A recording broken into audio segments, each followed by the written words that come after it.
திருகோணமலை கிண்ணியா பிரதேச செயலக பகுதிக்கு உட்பட்ட ஆலங்கேணி பகுதியில் நேற்று ஞாயிற்றுக்கிழமை இரவு நுழைந்த காட்டு யானை வீடு ஒன்றை சேதப்படுத்தியுள்ளது.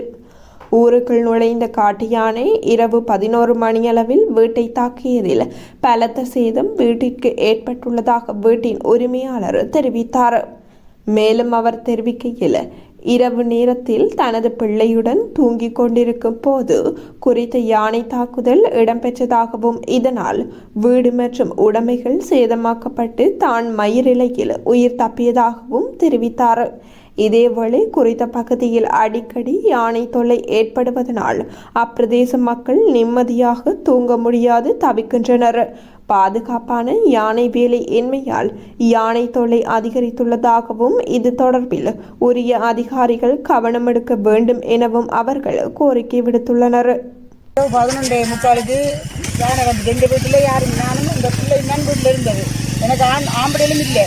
அதே நேரம் ஆனை கூண்டுக்குள்ள வீட்டுக்குள்ளே இருந்து போலீஸு டிஎஸ் கிராமத்து சக்கல எல்லாருக்குமே அறிவிக்கிறேன்.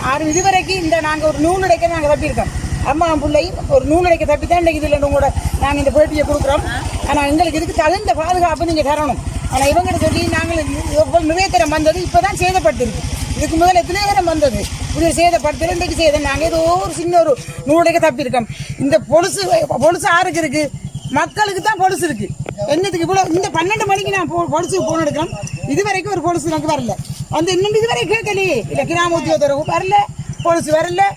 மற்ற சாமத்துக்கு அடித்தேன், வீடியோக்கு அடித்தேன். இதுவரை நான் இந்த போனில் எத்தனை மணிக்கு இவங்க உங்களுக்கு அடிச்சுனா அப்படியே வச்சிருக்கேன். அவ்வளோத்தையும் வச்சிருக்கிறேன். இதோ 12 மணிக்கு சாராயம் முடிக்க வரவங்களுக்கு நாங்கள் அடிபட்டு அறிவிச்சு வரையில மக்களுக்கு போட்டு அடிச்சுட்டாங்க. மக்களுக்கு போட்டு எழுதி போட்டுருக்காங்க. பெரிய எழுத்துல மக்களுக்கு தான் போட்டு சண்டை என்னது போட்டிருக்காங்க. அப்ப இந்த 2 உசுறு போயிட்டாங்க. 2 உசுறு எவரும் பொறுப்பு இல்லை. நான் ஒரு 7 கால், நான் ஒரு சொத்தி 2 காலுமே எனக்கு இந்த பச்சை பாலால வச்சுட்டேன். இதுவரைக்கும் இந்த பொலிசாக்கி நான் இஎஸ்ஐ எவரும் பெறல. 6 மணி ரெண்டு முடிவு சரியும். நான் எந்த மடத்துக்கு காய்க்கணும் அந்த மடத்துக்கு காய்ப்பேன்.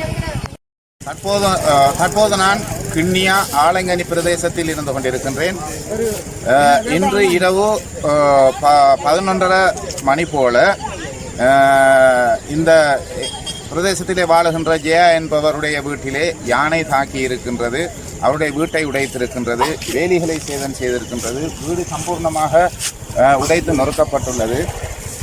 இந்த பிரதேசத்திலே யானை வருவது என்பது ஒரு அபூர்வமான விடயம். ஏனென்றால் தற்போது யானை வேலிகள் அமைக்கப்பட்டிருக்கின்றன. அந்த யானை வேலிகள் செயலில் இல்லை.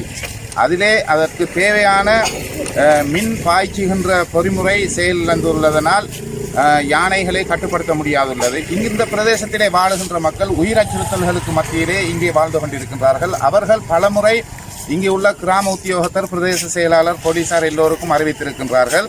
எங்களுக்கு யானை வருகின்றது, அதற்கான பாதுகாப்பை தாருங்கள் என்று. யானை வெடிபொருட்களை கேட்டாலும் கூட அவர்களுக்கு இலகுவாக வழங்குவதாக அவர்கள் கூறவில்லை. அவர்களுக்கு கேட்கின்ற போது தேவைகளுக்கேற்ப வழங்குவதற்கு யாரும் முன்வரவில்லை என்று பிரதேசவாசிகள் குற்றம் சுமத்துகின்றார்கள். இரவு மயிரிழையில் இருவருடைய உயிரும் தப்பி இருக்கின்றது. ஏனென்றால் அந்த யானை அவர்களுடைய சுவரை உடைத்திருக்கின்றது. பக்கத்திலே கட்டிலே ஒரு குழந்தை தூங்கிக் கொண்டிருந்திருக்கின்றது. அந்த குழந்தை மயிரிழையில் உயிர் தப்பி இருக்கின்றது. ஆகவே கடந்த வருடமும் 3 உயிர்களை காட்டு யானைகள் தாக்கி சேதப்படுத்தி இருக்கின்றன, உயிர்கள் இழந்திருக்கின்றன.